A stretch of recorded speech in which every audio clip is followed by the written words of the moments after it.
Today, the case for a growth stock rally. Can the transports deliver stock indexes? And is the dollar set to rally? Also, comments on interest rates. Hello, I'm your host, Bruce Fraser. Welcome to Power Charting. To get started, recall that in the last blog that I wrote and also in last week's Power Charting episode, we talked about, is the Dow Jones completing a Wyckoff reaccumulation? And we looked at the current state, or at the time, the current state for the Dow Jones, and the fact that it was reacted on a very sharp, short reaction to this oversold trend line and then turned decisively upwards back to the area of resistance. This was a higher low and was the case to be made that a last point of support was being put in and the Dow Jones was setting up for a rally. So we will take a minute and look at where the Dow Jones is relative to that recent blog and also the episode from last week. But we're going to start today going backwards and starting with the dollar. This chart that you're looking at is a chart that we basically started evaluating a number of years ago, actually. And this goes back to 2007 with an important low right here in 2014 and also 2018. We connected those. That is a demand line. The overbought line is right there, and look at how perfectly this was touched on the rally in the dollar into the COVID decline of March last year. Then a very important reaction came in the dollar where it went downward, downward, downward, and here we are with a recent oversold condition at the demand line right here, where it became oversold here and then touched again, and now is consolidating on this all-important support area. So with that, we can also look at the distribution structure that was taking place up here at the top. Note the buying climax automatic reaction made in 2008, 2009, that was a year-long decline. Each one of these declines in the dollar has been significant. Here we have another one that we've just been through here. And so is this about to break down and have more additional weakness in the dollar? Do we care as stock investors about additional weakness? We'll try to answer that. But looking at this point and figure chart, you can see this chart and this count, which we did this a long time ago, just refreshing your memory on this, bringing it up to date. You can see here that there was a rather wide range. Whenever we have a wide range in the horizontal count, we always take the area in the middle, but the low of 2390 was almost touched.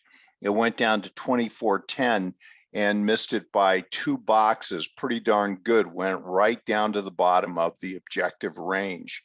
So now we're having consolidation after that distributional count, and there is the potential for a much larger count. But for the time being, we focus on the one that we're in, and it appears that there's some kind of a causal structure being built either for additional distribution or reaccumulation, and it's just too early to tell. Also up here, this is a US dollar index, $ US dollar, and you can see that there's some kind of a cause building. Appears here to be accumulation. Too early to tell. I'm not going to count it yet because I want to see it come up and out and consolidate and then go take a count then, but we are going to keep a close eye on that. So with that in mind, do we care whether the dollar is weak or strong? Do stock investors want the dollar to rally? Well, going back, looking at this chart through history back to 2007, and lining it up to the S&P 500, these shaded areas, all I did was I just took this shaded area and I just put it onto the S&P. And this is the decline from the high down to the low, the high to the low. And so we can see here that these are pretty important reactions. And look what the market did. When the dollar got weak, the S&P was having a pretty substantial and robust rally phase. So if the dollar rallies, this may very well create the conditions for the stock market to pause, consolidate, and possibly even have some kind of a correction. And so at this point, keeping an eye on this area is going to be all important. And if it does fall through here, we may have the conditions for additional strength in stocks. If it starts to rally, we would be on the alert for some kind of a sideways trading range or correction. Zooming in, this is actually intraday data. The chart on the left is a 30-minute UUP chart, which the prior chart was also UUP, US dollar index ETF or ETN. And so here you can see a really interesting accumulation structure. Look at the count that we got, went right up into the range of the climactic action. There was an up thrust through that area, could not hold, came back down in. Now we have distribution. Now it's possible that the distribution could be even bigger than this, but the distribution area takes us back down, not to the lows. 23 or 2410 was around the area of the prior low, but it does get us close to that level, would probably keep us in the range, of that trend line and possibly hold there. And I just want to point out that if this isn't the best way to keep an eye on the dollar, is look at this beautiful structure on the vertical chart. That's a beautiful accumulation structure, beautiful distribution structure, easily transferred over into a point and figure. This here is 2-hour chart. And so this is a terrific way to be able to identify the emerging trends up and down in the short-term time horizon. Now, having said that, let's extend this concept into the Treasury Bond ETF 7 to 10 year fund, ETF fund, which is called, the symbol is IEF. And I have seen and heard a number of people really lamenting the fact that the bond market has had a significant rally. They had made the case for, the inflation characteristics would cause bonds to go down and interest rates to rise. But we pay attention to the charts. And looking at the horizontal point and figure chart here, and we will look at a vertical here in a second. And this was in the daily 5 that I did earlier in the week. So go back and check that out. But you can see distribution here across this area, and on this breakdown, which was in September, we took a count, and this count takes us 113.40 to 112.14 on the IEF. We'll look at how it really pegged the range of the low and set up the conditions for accumulation. And so here is an accumulation structure. We were able to take a count, takes us up to 118.86, 120.96. Well, we've had a heck of a rally. And this rally has taken us right up into this area here. 118.52 is what I had at the time that I made this chart. I'll show you a more recent chart here in a minute, but I believe that that's around the area of the high. So there is a potential to go higher. Pretty close. We could call that a hit on the point and figure. I do think the bonds have the potential to go higher. But here we are looking at the case. This chart was made on June 30th. And so in June, an accumulation was forming. We made the case. We looked at it in the Wyckoff market discussions. You can find out more. We have a free episode coming up in September. Go to wyckoffanalytics.com to see when that's going to be. It's too early to sign up. But, oh, also this chart was put into our stock selection newsletter, the Wyckoff Market Report. But follow what the charts are saying. Try not to go with the logic or the analysis of, call them fundamentalists or economic analysts who clearly got the bond market pretty wrong here. Here is the Treasury Bond ETF, IEF. Look at this beautiful accumulation structure here, and then a pause and a backup after jumping out. And so this was, we took this count at the end of June across here. Here's a climax. Look at the volume, beautiful structure. Upward it goes. We still have a count that goes to higher prices from here, gets us up into this area, or even a little higher than that. Pretty impressive. Okay, here is the Dow Jones Industrial Average brought up to the current price, time and price, August 5th. And you can see here that we're not up and out of the danger zone. And the danger zone is right here. Consolidating, we would call this a backup. And this backup area, we want to see this stay dull, quiet, narrow, shallow trading, which shows a characteristic change from the prior reactions in this, what we're calling reaccumulation. And so if we can have a dull, quiet reaction in here, which appears to be the case, and then come out pretty forcefully, then this will look an awful lot like a successful reaccumulation and the beginning of a more important uptrend. So also note that we, on the LPS, that there was an attempt to break down through the LPS, sort of like what the dollar has recently done here on a much larger time frame. This is daily data. And then it turned up and now it's going sideways. It looks as though it's getting very close to that trend line again. And so we would expect that to hold in a bullish situation. Problem is, being in the danger zone, we have to be really good risk managers, set good stops, because the thing that happens is when you get up to resistance is you go back down towards support. And that happens an awful lot in trading ranges. It's been happening here, but now we're seeing a characteristic change with this higher low at the LPS, and now a very shallow, narrow trading, a change of character, we would say. Here is the Dow Jones Transportations. We're using the IYT, which is an ETF. Look at the breakdown here of this trend line, this demand line. Well, here we have an important breakdown, attempt to get back above it. We've come back down. We've seen this, the transports now come to this area and test higher low so far. I'm making the case here for a rally in the transports.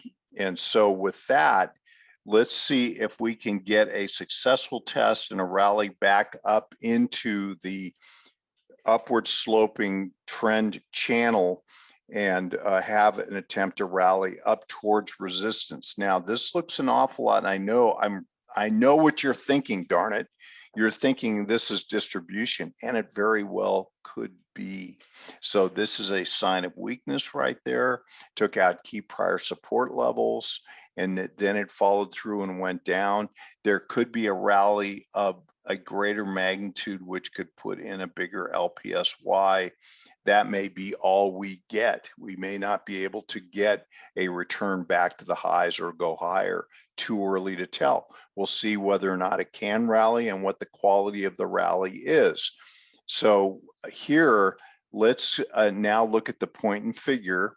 The point and figure, this area right in here is that distribution we've been talking about.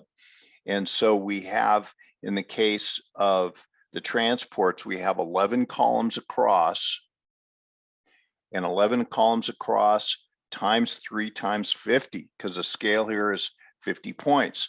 And that gives us 1,650 points of potential to the downside. We take that from the high here at 16,150, takes us down to 14,500 right there.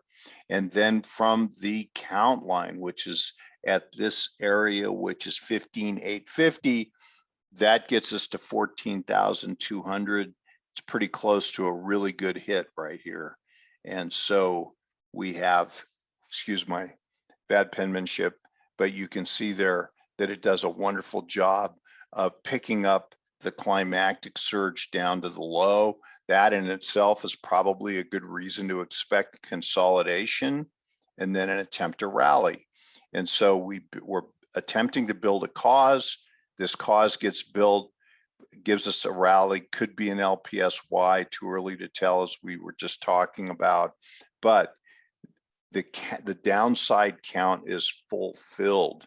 And that is one of the key attributes of horizontal point figure counting, is being able to tell when exhaustion exists in a decline.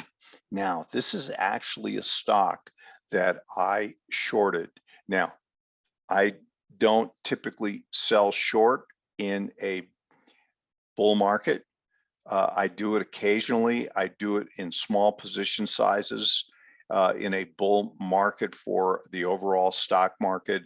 But I could see that distribution was forming in the transports, and I wanted to participate in that in some small way just to keep my head in the game. So this chart is so interesting because this is the Alaska Airlines. As you all can see already, look at this distribution. So we have this distributional structure here. This area is what I would refer to as preliminary supply, buying climax, automatic reaction here and here, range bound condition, last point of supply, and then look at the Chaikin money flow.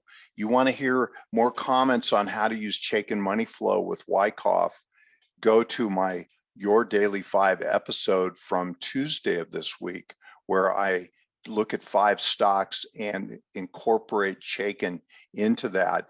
I think it's a very good tool. I like Chaikin, and there are times and contexts in which it works really, really well with Wyckoff. That's when I use it. Well, here's an example. I talked about all bullish studies in the YD5, but here is a reverse example. You can see that the Chaikin goes into the red zone and really starts to go down. There's diminishing bullish Chaikin money flow as distribution develops. Now, as the last point of supply, the test, and then the ice forms where a breakdown occurs, Chaikin money flow is confirming all that with ever deeper declines in the red zone. A downtrend follows. And so this has been a great tool, useful. Looking at the relative strength, you can see here that at the point right down here where this is a high, this is a new high in the ALK, and a new high does not form in relative strength to the S&P 500. Non-confirmation, upside non-confirmation, as this has all been labeled. So here, following that was a breakdown of the long-term uptrending moving average. A breakdown occurs here, a rally. The rally gets up to the now downsloping long-term moving average for relative strength. And this occurs on the LPSY right here. And then there's a failing test. Trend line, beautiful trend line drawn off these two lows. Notice how the LPSY attempts to get above the trend line. Here it attempts to get above the moving average on relative strength, and on the test, both relative strength and the trend line price fails at that level, and that is about the level where I shorted ALK. And so again, very small position. I just did it to keep my head in the game. Downward it goes. And so you can see at the July lows, there's an overthrow under and an oversold condition where the downward trend, which was drawn off this point and this point, downward trend becomes overdone, climactic behavior, throw under, and it snaps right back and goes up and out of the downward sloping trend channel, which is a good sign for consolidation, potential accumulation for a bigger rally. Who knows? But I covered my short right in here on the test. I did not cover it on the selling climax below the throw under. I knew at the time I should, so I didn't probably execute as well as I could. I'm just being honest with you. But I think for the sake of form, this really illustrates how you combine these elements and attributes into Wyckoff method trading. So all of the elements are, I believe, in this trade. That's why I'm showing it to you. I'm not remotely boastful about it. I didn't trade very much of it. I just want you to see how the process is done in real time. And so now looking at the point and figure chart over on the right, you can see the count in the yellow shaded area. This is the LPSY to the ultimate high, which is right here on the secondary test. We take that count, look where it goes. It goes 53, 51 right into here. The decline goes to 52, which is the oversold condition, the selling climax, and then the bounce up, and then a test. And so you can see there how the point and figure chart did a really good job of identifying a breakdown in ALK and also how far it would go. This gold line here actually is the larger point and figure. So there is a bigger potential looming over the stock, but we'll see, because there is the potential to rally back up into this area right here. And that would still constitute a distributional type structure. Now, looking at the transports, interestingly, as we were talking about the potential for the transports to rally, look what's going on here with the bullish percent on the transports, making a base. So it's walking uphill. I like to trade an index when the bullish percent is starting to uptick. And so directionality is all important to me using bullish percent. Lots of different bullish percents. In StockCharts.com, do a search on $BP to see the whole list. And there's a couple different ways to see the list. It's very cool. And then I've just lined it up with IYT, which you can actually trade. But I think this is an early positive indication that a rally is coming in transports, with the bullish percent upticking early on and the potential for a more important run up here. Okay, so this is the Dow Jones. This is the chart we just looked at. I'm not going to spend any time here. I'll just tell you that this particular count goes here, and you can see this actually on last week's episode, goes to 37, call it 37,867 to 38,378, quite a bit higher than the 35 level that we're at now. So consolidation here and then a run up would confirm that it has the ability to get out of the danger zone. Here is the long-term chart. These are two defined trend lines in their own right because they both have two adjacent anchor points. So upward is the stride going back to 2011 on the Dow Industrials.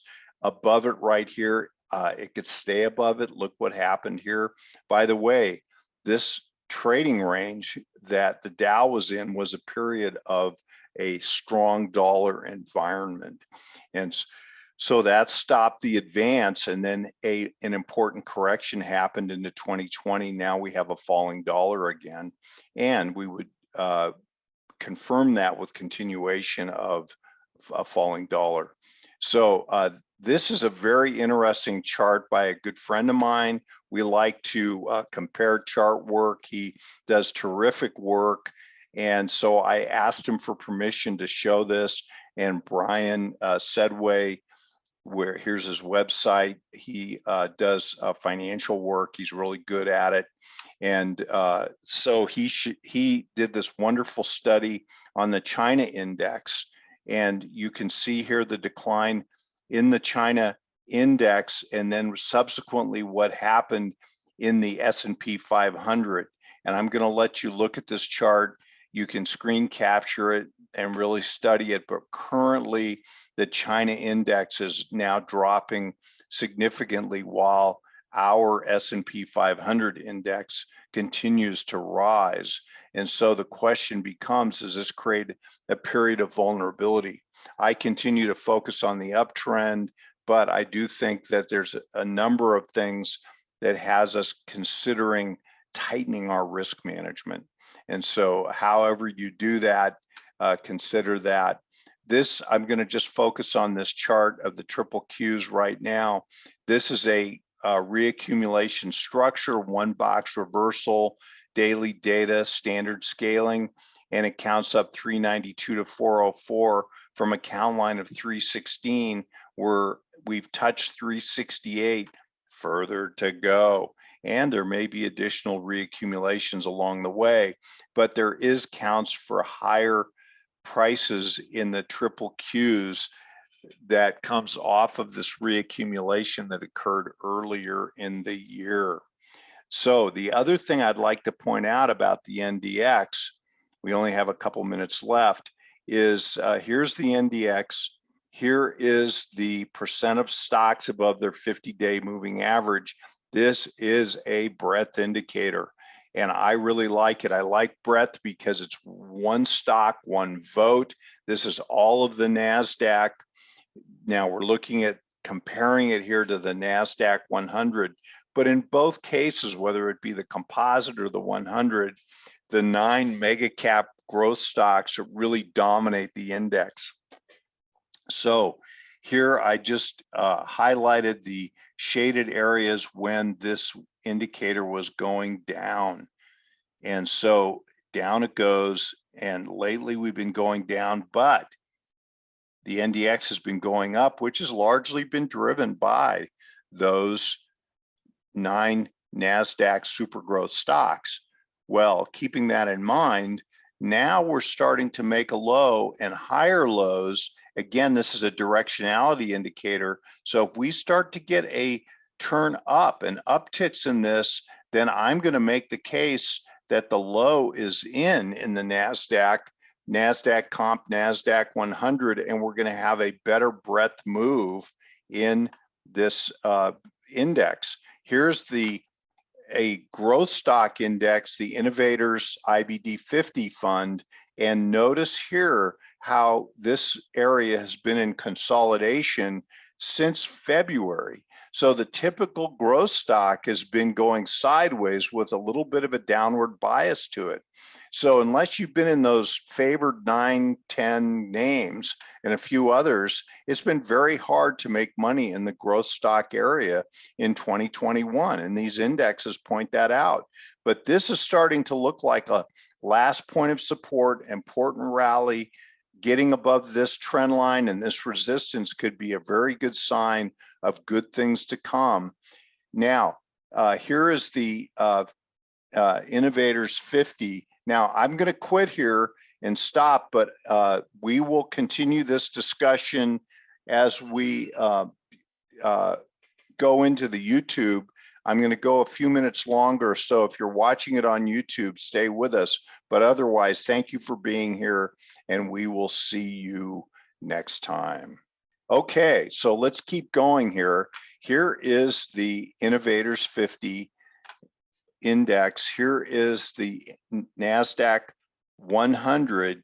Here is the Innovators 50 relative strength. So you can see here, if the relative strength can get turned up, it's going to be very attractive for higher prices from this reaccumulation structure. Let's turn our attention to ARK Innovation ETF, where the ARK fund is very focused on growth type stocks and filling the portfolio with really dynamic growth themes. And so here is a decline off of an important high in February. This is why 2021 has been a very difficult year for investors, is because anybody who's been focused on growth stocks has had this experience of what the Innovators 50 looks like, and then also the ARK Innovation Fund is look at the sideways trading range. Well, this is beginning to look like a reaccumulation structure that is very close to completion here, with a selling climax, automatic rally, range bound condition, minor sign of strength, and now a last point of support and a test, and the potential to run up. Look at how you're seeing a really good upward bar here, taking out near-term resistance and trying to get up to this larger resistance area. This has the potential to be completed accumulation or near completed accumulation for higher prices. And that would give growth stocks the potential to really take off here. So with that in mind, here is the ARK fund relative strength of the NASDAQ 100. This relative strength is looking like a base. And so I love to find bases in relative strength that confirms the base in price. And the NASDAQ 100 has been on a tear. Well, now we have the growth stocks with the chance or the opportunity to be able to catch up or start to be in sync with higher prices in the NASDAQ triple Qs, NASDAQ composite, etc. Here is a point and figure chart. Look at this accumulation type structure across here. This is a large count. And let me tell you how far this goes up, what this counts to, because there are 23 columns across here, 3-box reversal times 2-point scaling, and that gives us a count of 233 to 249. Wow. So that's a substantial upward count. Now, for my purposes, I would be looking at a smaller count area segmented to here and then out to here as a way to break up the advance and the potential for advance. So with that in mind, there is really a substantial ability for the ARK Innovation Fund to continue upwards and get to the prior highs at this 158 level and then go even higher. And so that really, I think, speaks to the whole growth theme, being able to also get in gear with the Dow Jones Industrial Average and also to get in gear with the NASDAQ 100 or the triple Qs. And with that, I will say so long for this week. Thanks so much for being here. And thanks for all your great feedback and good ideas, which I really take seriously and will attempt to incorporate them into blog posts and also into power charting episodes. Take care, my friends, and we will see you next time.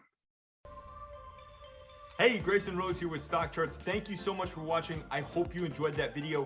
If you did, consider giving it a like down below, maybe leave us a comment, and if you're new to the channel, you can subscribe at the link up above. We're gonna bring you daily content from an incredible collection of technical analysts and financial experts.